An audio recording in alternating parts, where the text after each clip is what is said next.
안녕하세요. 이번 시간은 두 번째 마당입니다. 주제는 알 권리와 정보공개 청구라는 제목으로 시작해 보도록 하겠습니다. 오늘은 저와 함께 진행할 이진아 변호사님 나오셨습니다. 안녕하세요. 안녕하세요. 이진아 변호사입니다. 반갑습니다. 네. 오늘은 특별한 손님을 모셨습니다. 아마 한국 언론인 중에 정보공개 청구로 특종을 가장 많이 하는 기자가 아닐까 생각합니다. 뉴스타파 박대용 기자입니다. 반갑습니다. 네, 안녕하세요. 네, 뉴스타파에서 일하고 있는 박대용입니다. 초대해 주셔서 우선 감사드리고요.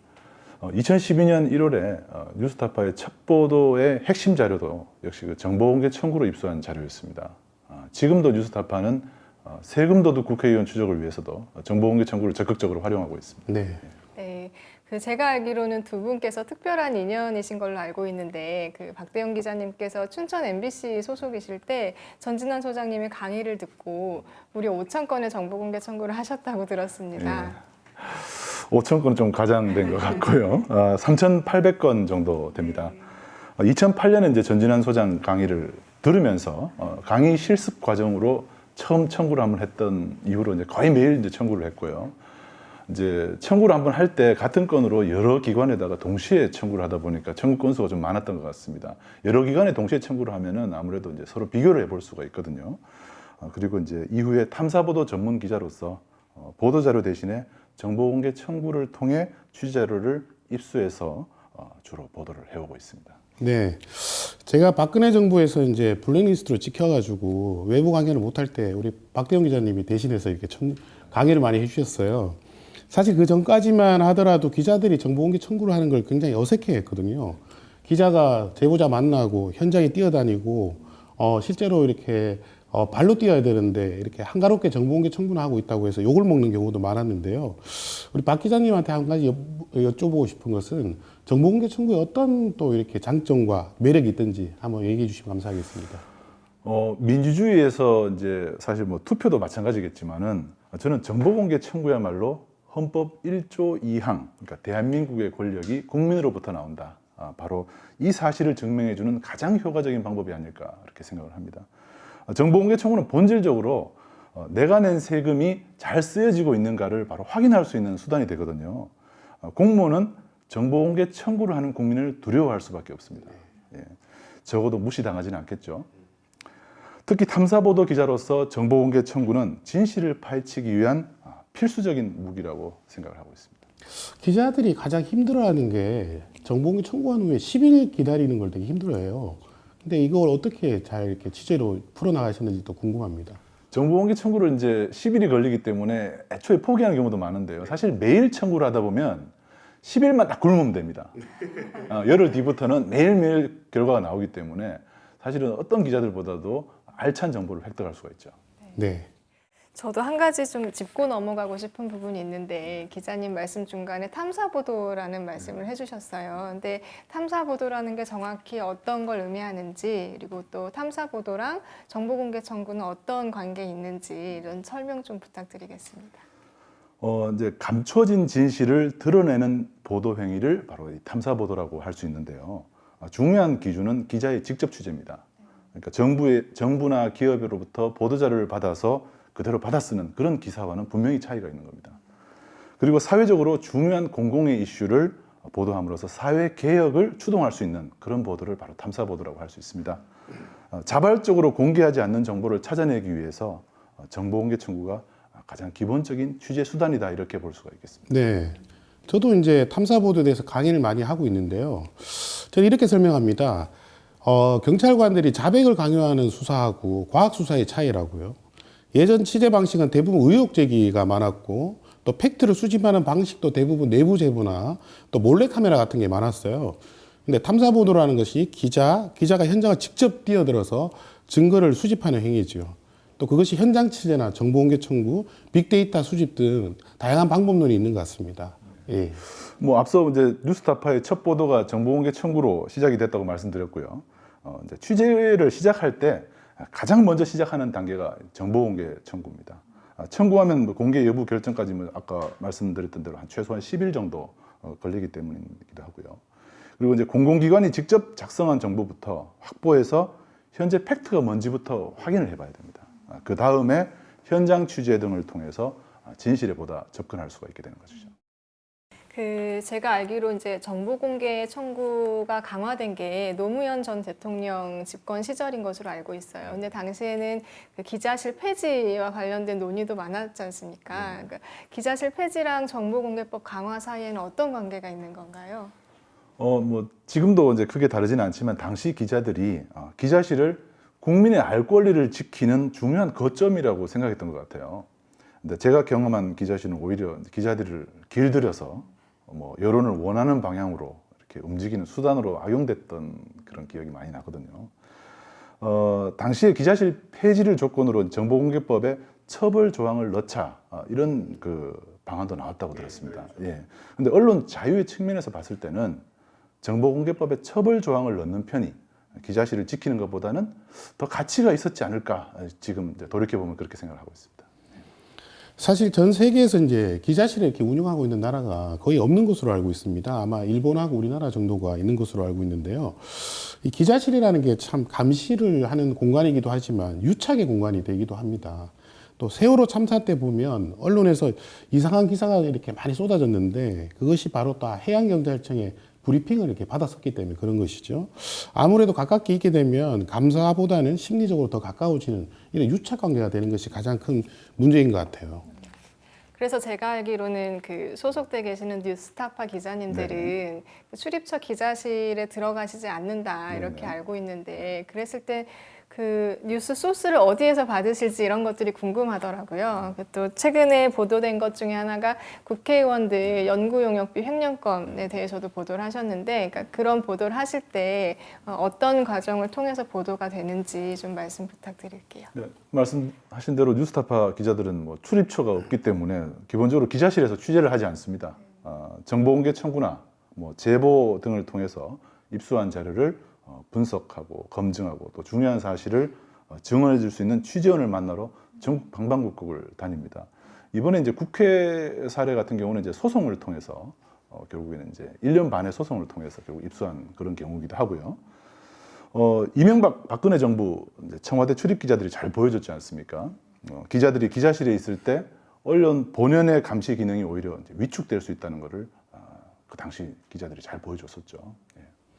추가적으로 질문 하나 드리고 싶은데 실제로 뉴스타파는 제보가 진짜 활발하게 많이 들어오나요?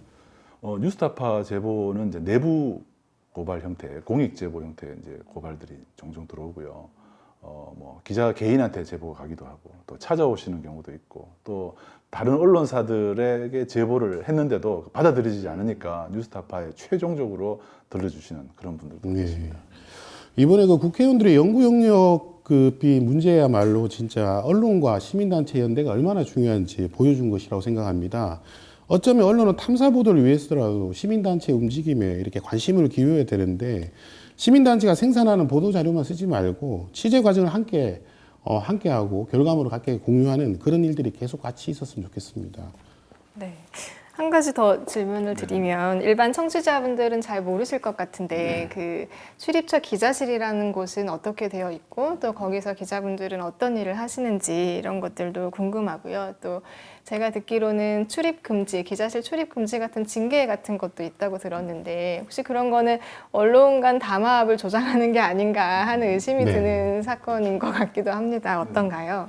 이제 출입처 기자실에 딱 들어가 보면은 보통 이제 칸막이 책상이 있습니다. 독서실 같죠.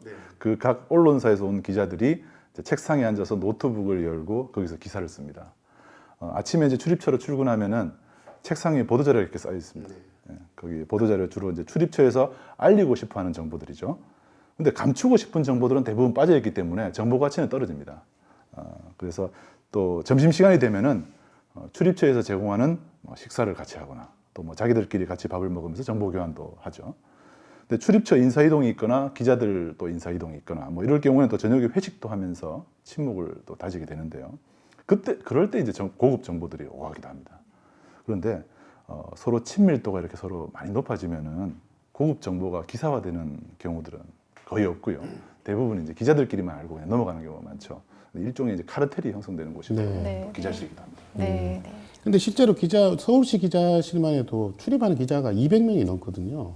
그러니까 거기에 이렇게 들어오는 보도자료라는 게 큰 정보적 가치가 없고 또 또 천편일률적인 같은 기사만 쓰다 보니까 언론이 좀 외면받는 것 같다 이런 생각이 좀 들기도 합니다. 그러면 기자실에서 혹시 우리 박대웅 기자님은 뭐 이렇게 경찰청에 출입하다가 검찰청에 정보공개 청구를 한다. 또 출입처가 아닌데 뉴스타파 기자가 그와 관련된 정보공개 청구를 하면 그 상당히 좀 거기 내부에 있는 분들은 좀 싫어할 것 같은데 어떻습니까? 뭐 경찰이나 이제 검찰에 정보공개 청구를 해서 특종을 하는 건 그렇게 쉬운 건 아닙니다. 왜냐하면은 수사 정보들이 많거든요. 이런 거는 이제 보통 뭐 변호사님도 아시지만 정보공개법상의 비공개 정보지 않습니까? 그래서 아마 질문의 취지는 이제 카르텔이 존재하는 출입처에서 정보공개 청구하는 기자가 혹시 이제 곤란해지지 않을까 뭐 이런 걸 물어보시는 것 같습니다. 엠바고를 깨는 경우가 아니라면은 이제 기자들이 막 반발하지는 않습니다. 뭐 마음속으로는 무슨 생각을 하는지 모르겠지만 막 드러내고 항의하지는 않죠. 대신에 제가 정보공개 청구를 해서 쓴 기사가 보도되면은 경쟁사 기자들이 해당 출입처에다가 항의하는 경우들은 자주 있습니다. 뭐 왜 MBC에만 자료를 줬냐 뭐 이렇게 따지기도 하고요. 그리고 이제 정보공개 청구로 입수한 자료라는 것을 알고는 뭐 더 이상 항의를 할 수 없겠죠. 왜냐하면 자기도 직접 청구를 하면 받을 수 있기 때문에 이번에 이제 국회 이제 소송에서 얻어낸 자료 같은 경우도 뉴스타파가 1년 반 소송 과정을 기다리면서 이제 공개 대상 정보로 전환을 시켜놓으면은 다른 언론사 기자들이 이제 청구를 하면 되니까요. 네, 그렇게 얻어내는 경우. 근데 실제로 국회에 출입을 한다고 해서 그런 자료들을 내놓지는 않을 거 아닙니까? 출입 기자들이 이제 정보공개 청구를 해야지 받을 수 있는 거기 때문에 출입하는 거하고 그 자료를 얻어낼 수 있는 거하고 또 다른 겁니다. 그럼 보도자료하고 정보공개 청구는 전혀 다른 영역인 거죠? 그렇습니다. 보도자료는 그 해당 출입처가 알리고 싶어하는 정보를 내놓기 때문에 출입처에 있는 기자들이 고급 정보를 획득하는 거는 사실은 이제 다른 채널을 통해서 얻는 경우도 많고요. 네. 고급 정보들이라 해봤자 아까 말씀드렸듯이 실제로 기사를 쓸 수 있는 경우는 뭐 거의 없기 때문에 확인을 해야 되는데 확인이 불가능한 것들 많습니다. 대신에 정보공개 청구라는 것은 해당 출입처가 명확하게 그것이 사실이라는 걸 확인해 준 정보들이기 때문에 뭐 썼을 때 단독 보도라든지 특종을 할 수 있는 기회가 훨씬 많이 열린다는 거죠. 그럼 이 시점에서 그 박대용 기자님이 그 정보공개 청구를 통해서 특종 보도를 하셨던 사례들이 궁금해지는데요. 몇 가지 좀 소개 부탁드릴게요. 뉴스타파의 그 첫 번째 보도가 바로 선관위 투표소 변경 의혹이었습니다. 한나라당이 당시에 선관위 홈페이지를 디도스 공격을 했었잖아요. 그때 저희들은 혹시 투표소 변경이 많이 일어났기 때문에 선관위에 통해서 투표소를 확인하는 걸 방해하기 위해서 그런 짓을 한 거 아닌가, 그런 의혹을 품고 선관위에 정보공개 청구를 했었습니다. 그 결과 투표소 4군데 중에서 한 군데가 변경이 된 사실을 저희가 확인했고요. 근데 이보다 더 중요한 사실은 선관위가 공개했던 투표소 변경 사유가 저희가 현장 취재를 통해서 그 사유 자체가 엉터리라는 사실을 저희가 확인했었습니다. 그 당시 선관위는 컴퓨터 작업을 하면서 컨트롤 C, 컨트롤 V를 잘 못해가지고 복사 붙이기를 잘 못해가지고 뭐 실수를 한 것이다 이렇게 해명을 했는데요. 사실은 듣는 사람들은 상당히 황당하다는 느낌을 많이 받았었죠. 근데 실제로 저번 선거 때도 투표 용지가 언론에서 보는 거하고 자기가 투표한 용지가 다르다 이런 의혹을 제기하신 분들도 많이 있었거든요. 그렇습니다. 그런 것도 사실 정보공개 청구로 한번 이렇게 비교해 볼 수 있지 않을까요? 그렇죠. 투표 용지 같은 걸 또 정보공개 청구를 통해서 확인해 볼 수도 있겠죠. 그러나 이제 나중에 저희가 좀 아직 뭐 보도를 안 했습니다만 확인해 본 거는 자기가 좀 잘못 봤을 가능성도 좀 있고요. 예, 그래서 실제로 뭐 투표 용지가 서로 다르거나 이런 것들은 저희가 확인한 거로는 아직 확인은 되지 않은 상태입니다. 그 실제로 이렇게 국민들이 의혹을 가지고 있으면 직접 한번 청구를 해보시고 또 그런 것도 막 좋을 것 같아요. 그래서 의혹만 제기하고 또 이렇게 얘기하다 보면 불신만 생기고 그렇죠. 그건 이제 정보공개 청구로 확인하는 과정이 굉장히 좀 필요해 보인다 이런 생각을 좀 해봅니다. 국민 스스로가 다 정보공개 청구를 직접 해서 자기가 언론 보도를 기다리지 말고 자기가 직접 확인해 볼 수 있는 그런 방법도 충분히 정보공개 청구로 가능하기 때문에요. 그 실제로 제 얘기 좀 드리면 저도 이렇게 길을 가다가 저희 아이들 다니는 학교 근처에서 농약을 뿌리는데 농약 냄새가 너무 안 좋은 거예요. 그래서 그 구청에다가 농약 성분을 청구한 적이 있어요. 그랬더니 그 구청 공무원이 너무 놀래가지고 이걸 왜 청구하셨냐 이렇게 알려줬는데 실제로 제가 성분을 받아보니까 친환경이 아니라 굉장히 싼 그리고 독성 물질이 아주 강한 그런 농약을 희석해서 쓰고 있었어요. 그래서 제가 그걸 언론에다가 발표한 적이 있는데 실제로 그래서 그 이후로 친환경 농약으로 바꾼 적이 있습니다. 그러니까 이렇게 자기가 알고 싶은 것을 이렇게 구체적으로 생각할 때마다 이렇게 청구하는 그런 좀 습관을 가지는 게 민주 시민으로 굉장히 중요하다는 생각이 좀 많이 듭니다. 그러면 이제 또 다른 또 우리 특종을 하신 게 몇 가지 더 있는 것으로 알고 있는데요. 우리 청취자들 위해서 좀 몇 가지 좀 말씀해 주시면 감사하겠습니다. 이제 좀 유형별로는 아니지만 이제 몇 가지만 더 말씀드리면 정보공개 청구를 많이 하면서 이제 아무래도 공격적인 취재를 많이 하게 됩니다. 그래서 제보도 더 잘 들어오거든요. 지방자치단체장 업무 추진비에 기자들 촌지중 기록이 포함되어 있었는데 그런 게 포함되어 있다면 제보를 받은 적도 있었습니다. 업무 추진비라는 건 구체적으로 뭐 어떤 겁니까? 업무 추진비는 이제 지자체장이나 아니면은 기관에서 공공기관에서 자기네들이 이제 판공비 형태로 쓸 수 있는 이제 비교적 자유로운 이제 지출 내역이죠. 일종의 쌈짓돈이라고 부르기도 합니다. 워낙 마음대로 쓰기 때문에. 근데 이제 제보자가 지출 결의서를 갖고 오셨는데 거기에 이제 기자들이 촌지를 받고 그 기자들이 영수증에 서명까지 한 기록이 거기 남아 있었습니다. 근데 사실 촌지 받고 영수증에 서명하는 기자가 누가 있을까요? 그죠? 사실 그 자체가 불법인데. 근데 이제 나중에 이제 저희가 취재를 해보니까 촌지 수수한 사실을 시인한 기자도 있었지만 일부는 공무원이 가짜로 서명을 한 다음에 그 돈을 중간에 가로챈 경우도 있었습니다. 근데 사실 평소에 촌지를 받아왔던 기자들은 자기 이름이 그렇게 도용을 당해도 별다른 항의를 못했던 그런 일도 있었고요. 그리고 이제 시장에 출마한 공무원이 가지고 있는 땅이 이제 처음에 샀을 때보다 땅값이 한 10배로 뛴 적이 있었습니다. 그런 제보를 받았었어요. 그래서 원래 그 맹지였던 길하고 만나지 않은 땅을 그렇죠. 맹지라고 네, 그러잖아요. 개발이 안 되고 있는 것이죠. 그런 맹지였던 땅을 처음에는 샀는데 이 공무원 소유의 땅이 바로 앞에, 자기 땅 바로 앞에 4차선 도로가 생긴 겁니다. 그래서 그 도로가 생겼을 당시에 도시계획위원회 회의록을 제가 국가기록원에 정보공개 청구해서 그 공무원이 도로 개설 결정 당시에 도시과장이었다는 사실을 회의록을 통해서 확인한 적이 있었습니다. 결국 이 공무원은 이제 시장 선거에서 낙선을 했고요. 나중에 이제 시장에 당선이 되긴 됐다고 하더라고요. 그러나 자기 임기 중에 도로 개설만큼은 가장 적극적으로 힘을 썼다는 그런 후문도 들었습니다. 실제로 도시계획위원회는 저도 심의를 많이 해봤지만 그 도시계획위원회에 참석하고 있는 명단이나 또 어떤 회의에 누가 참석했다고 하는 명단, 그 다음에 도시계획위원회 회의록을 청구가 많이 들어옵니다. 근데 서울시 같은 경우도 최근까지 비공개를 했어요. 바로 그런 목적 때문에 아마 비공개를 한 것 같고, 그리고 그 내용이 굉장히 민감한 것들이 많기 때문에 지금까지도 지방자치단체에서 가장 두려워하는 것 중에 하나가 아닐까. 그래서 우리 박대용 기자님이 제가 볼 때 그것을 처음으로 이렇게 공개를 한 역할을 하신 것 같아요. 어떻습니까? 도시계획위원회 회의록 자료 같은 경우는 이제 당시 제가 청구했을 때 좀 특이한 점은 그게 10년 전의 자료였어요. 왜냐하면 도시계획 같은 건 20년 정도 내다보고 하기 때문에 10년 전에 도시계획을 했던 그 자료를 찾는 게 쉽지 않습니다. 왜냐하면 그 자료 보존 연한 같은 것도 5년에서 10년 정도 사이기 때문에 그걸 넘은 자료는 기록이 아예 없어요.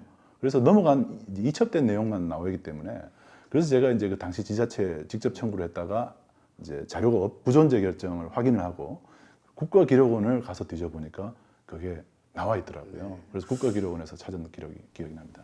아까 그 촌지 내용을 좀 한 말씀 더 드리고 싶은데, 제가 그 어떤 기자분 한 분이 경기도에 있는 모 지방자치단체에 정보공개 청구를 했는데, 촌지준 내역을 공개를 받았다는 거예요. 그래서 제가 그때 10년 전이었는데, 그 제가 내용을 한번 보자고 해서 봤더니, 방송사는 30만 원, 중앙언론사는 30만 원, 또 지방언론사는 20만 원. 이름까지 다 써가지고 해서 그게 1년에 한 4천 몇백만 원 정도 됐던 것으로 기억을 합니다. 그래서 그걸 왜 공개해줬냐고 제가 물어봤더니 그냥 그 공무원분이 그냥 공개를 해준 거예요. 그냥 자기도 모르게 실수로. 예, 그래서 그 정보공개 청구를 하는 언론사 기자의 동료도 그 이름이 나온 거예요. 예, 그래서 이분이 그 방송사에서 발표를 못하고 저희한테 들고 온 겁니다. 그래서 저희가 그때 발표를 한겨레 신문에다가 했는데, 그것 때문에 그 기자분은 그 언론사를 못 다녔어요. 네, 그래서 지금 변호사가 된 걸로 알고 있는데, 더 잘 됐죠. 근데, 그렇게 가끔 정보공개 청구를 하다 보면 그렇게 촌지준 내역을 공개해 주는 것도 가끔 나오기도 하고 그렇습니다. 구체적으로 이름을 공개하지 않는 경우도 있지만 제가 이제 제보를 받았던 거는 이름까지 다 실명이 공개되어 있었기 때문에 보도할 때 파장이 엄청났죠. 당시 많은 언론사 기자들이 저한테 하루 종일 전화가 왔습니다. 대부분의 질문이 그겁니다. 내 이름이 있느냐. 자기가 받은 적이 없으면 물어볼 일이 없겠죠. 그죠? 예, 자기 이름 있는지를 물어보는 기자들이 하루 종일 제가 전화에 시달렸던 기억이 납니다. 저희도 그 자료를 가지고 기자회견 했었는데 정말 기자들이 많이 왔어요. 예. 본인 언론사에 이름이 있는지 없는지를 확인하려고. 그래서 당시에 굉장히 파장이 좀 컸던 그 기억이 납니다. 네, 방금 말씀해주신 사례들은 정보공개 청구가 특정 보도에 얼마나 큰 영향을 미칠 수 있는지를 잘 보여주는 사례인 것 같습니다. 그럼 다음 전진환 소장님께서 네. 그 일반 언론인이나 그 시민들이 정보공개 청구를 잘 하려면 어떻게 해야 하는지에 대해서 좀 소개해 주십시오. 예, 저는 이런 질문을 되게 많이 받는데요. 가장 중요한 것은 우선 모든 일이 다 그렇듯이 모방에서 특종이 나온다고 생각해요. 우선 청구를 하려면 막막합니다. 문제의식이 정확하지 않기 때문에 자료가 자기가 뭘 모르는지 잘 모르거든요. 근데 이제 무작정 하려고 하면 또 쉽지도 않고요. 그래서 가장 중요한 게 기존의 정보공개 청구했던 사례들을 참조하는 것이 굉장히 중요합니다. 가령 정보공개 청구 사례 모음집이라는 게 있습니다. 정보공개 청구 처리대장이라고 그러는데 이런 것들은 행정안전부에 또 자료가 있기도 하고 서울시 정보소통광장에 또 있기도 합니다. 또 저 같은 경우는요, 국정감사나 행정사무감사가 끝나고 나면 국회의원들이나 지방의원들이 어떤 자료 요구를 했는지를 제가 이렇게 정보공개 청구로 또 요구를 받아봅니다. 그리고 그 중에서 또 재밌어 보이는 것들은 정보공개 청구를 한번 해봐요. 예, 근데 의원들한테는 공개한 자료인데 저희한테 비공개하는 경우도 있거든요. 그런 경우에 뭐 언론 이슈가 되기도 하고요. 또 행정사무감사 중에 어떤 감사를 했는지 이것도 또 살펴보기도 합니다. 뭐 가령 어떤 시의원이 어떤 문제 제기를 이렇게 쫙 하고 있으면 그것들을 이제 그 말을 이용해 가지고 뭐 가령 이렇습니다. 요즘 왜 갑자기 이렇게 택시를 많이 탑니까? 공무원들이 그런 이제 질의가 나오면 제가 뭐 서울시의 각 과별로 택시비를 다 청구해 봅니다. 예, 그러면 실제로 5년치를 이렇게 해보면 늘고 있는 게 보여지거든요. 예, 이렇게 청구를 하는 게 좀 쉬울 것 같아요. 우리 박 기자님은 또 어떻게 많이 하고 계시는지 궁금하네요. 정보공개 청구를 이제 하지 않는 기자들이 있습니다. 이런 기자들은 크게 두 가지 부류로 나눠지는데요. 하나는 이제 정보공개 청구 자체를 아예 모르는 기자들도 있습니다. 그리고 또 하나는 정보공개 청구를 알아도 그걸 이제 취재에 거의 활용하지 않는, 정보공개 청구를 거의 하지 않는 그런 기자들인 경우가 있습니다. 아무래도 정보공개 청구가 시간도 오래 걸리고 한 번 청구하면 여럿씩 걸리고 하고 또 다른 취재 수단이 더 편리하기 때문에 전화 한 통하면 갖다 주거든요, 정보를. 그러다 보니까 더 편리하다고 느끼는 거죠. 근데 저 같은 경우는 이제 기자가 되고 난 뒤 한 7년쯤 있다가 전진환 소장 통해서 정보공개 청구를 알게 됐기 때문에 차라리 그때 제가 그런 생각했어요. 신입 기자 때부터 내가 알았으면은 훨씬 좋은 보도를 많이 했을 텐데 그런 아쉬움이 있었습니다. 적어도 수습 기자 때나 혹은 뭐 대학교에서라도 교양 과목 정도라도 정보공개 청구를 강의할 수 있는, 알게 되는 그런 계기가 있었으면 참 좋을 것 같아요. 기자뿐만이 아니더라도요, 또 민주국가의 시민이라면은 꼭 알아야 되는 권리가 바로 이 정보공개 청구권이 아닌가 생각합니다. 당시에 제가 박대영 기자님 보면서 가장 놀란 것이 제 강의를 들었다고 해서 청구를 바로 할 수 있는 건 아니거든요. 아이템이라는 게 있어야 되는데 1년에 한 1000건 정도 하셨잖아요. 그런 아이템을 어떻게 그렇게 마련하신 겁니까? 여러 가지 이제 팁이 있는데 사람들하고 대화를 하다가 얻는 경우도 있고요. 또 취재를 하다가 또 추가적으로 확인해야 될 경우 있고요. 제보가 들어왔는데 그 제보 내용을 또 확인해야 될 경우도 있고요. 또 어떤 경우는 또 뭐 보도자료에 내용이 나와 있는데 분명히 이거 감추고 있는 게 보여요. 그럴 때 이제 보도자료를 추가 확인하기 위해서 정보공개 청구를 하기도 하고요. 또 정 청구할 게 없으면 아까 말씀하신 대로 다른 사람들이 어떻게 청구했는지 그 목록을 청구해 버리는 경우도 있고요. 뭐 그런 여러 가지 방법이 있습니다. 옛날에 제가 박 기자님 취재하신 것 중에 제일 인상 깊게 봤던 게 시간의 수당, 야간 수당 네. 이런 걸 이제 정보공개 청구를 했는데 그 중에 어떤 군이 되게 높았단 말이에요. 근데 그때 직접 가셔가지고 카메라로 그 분들이 어떻게 하고 있는지 찍으신 걸로 알고 있는데 그때 좀 에피소드 좀 들려주시면 감사하겠습니다. 그때 이제 제가 평소에 그 정보를 갖고 있어야 돼요. 평소에 이제 저는 뭐 매년 그 연초가 되면은 그 이전 해에 공무원들이 시간의 근무 수당을 어떻게 쓰고 있는지를 계속 그 총액 위주로 정보공개 청구를 해왔어요. 어느 공무원이 과다하게 지급을 하고 있다면은 일을 많이 하는지 아니면은 허위 청구하는지를 확인해야 되기 때문에 운이 좋게도 그 전에 정보공개 청구를 해놓고 갖고 있었어요. 네. 그런데 마침 이제 제보가 들어온 거죠. 허위 청구를 하고 있다. 그래서 제가 그 지자체에 밤에 가가지고 차 시동을 꺼놓고 그 청구하는 그 잠입 취재를 한 거죠. 거기 이제 딱 누워서 카메라를 들고 1시간 동안 들고 있었는데 그게 뻗치기라고 그러죠. 뻗치기입니다. 공무원들이 이제 체육복 입고 이렇게 달려옵니다. 달려와가지고 다리 운동 한번 하다가 시간을 수당 청구하고 그리고 집으로 가고 뭐 그런 거를 제가 확인해가지고 또 어떤 사람은 또 이제 막내 공무원인 것 같아요. 그 사무실에. 그래서 자기네 선배들 카드를 이만큼 들고 와서 이렇게 계속 팔이 계속 보입니다. 이렇게 찍찍찍 하는 게 보여요. 카메라를 다 잡으셨어요. 카메라를 다 잡은 거죠. 그래서 그거를 이제 제가 확인해서 그 당직실에 그 청구 기계가 있거든요. 거기 당직실로 쳐들어갔어요. 지금 이거 뭐 하고 있느냐고 막 따지고 있는데 제가 찍고 있는데도 또 나가서 막 시간수당을 허위 충고하는 그 장면을 또 목격을 또 카메라에 담아가지고 그러니까 정보공개 청구한 자료가 있으니까 그냥 이게 한두 사람의 일이 아니고 상당히 만연화된 일이라는 걸 저희가 고발을 함으로써 공무원 당시 그 해당 지자체 공무원 450명 중에 200명의 허위 청구 사실을 발견해내고 1년 동안 그분들이 시간수당 청구를 못했습니다. 그리고 받아낸 돈을 다 토해냈고요. 그런 일이 있습니다. 근데 실제로 여러분 아까 앞에 탐사 보도가 뭔지 이렇게 말씀해 주셨는데 그거는야말로 진짜 정보공개 청구도 하고 직접 달려가가지고 현장 확인도 하고 이 두 가지 방법론을 지금 합친 거죠. 정보공개 청구만으로는 사실 그 자체가 확인이 안 되는 경우도 많습니다. 실제로 그 자료 자체가 정보공개 청구로 나온 자체가 진짜인지 아닌지 이게 진실인지 아닌지를 확인하는 과정은 결국 현장의 확인도 해야 되거든요. 현장 취재가 수반되지 않은 정보공개 청구 자료는 사실은 좀 반틈의 진실일 수밖에 없어요. 그래서 현장에 가서 그거를 확인하고 이제 그것이 진실인지 여부를 검증해서 보도하는 것이 이제 기자의 사명이 되겠죠. 네, 아주 중요한 얘기인 것 같습니다. 제가 그 중앙대학교 신문방송학과 언론정보공개로 대한 강의를 또 한 적이 있는데요. 처음에는 이제 이게 어떤 취지로 했냐면 신문방송학과 학생들이 시험을 잘 봐서 A+를 만든다는 건 저는 의미가 없다고 생각했습니다. 그래서 정보공개 청구를 해서 이것이 언론 보도가 되면 A+를 주겠다고 했는데 처음에는 이 정보공개 청구하다가 공무원들한테 욕을 먹었어요. 나이가 어리니까. 나이가 적게 돼 있잖아요.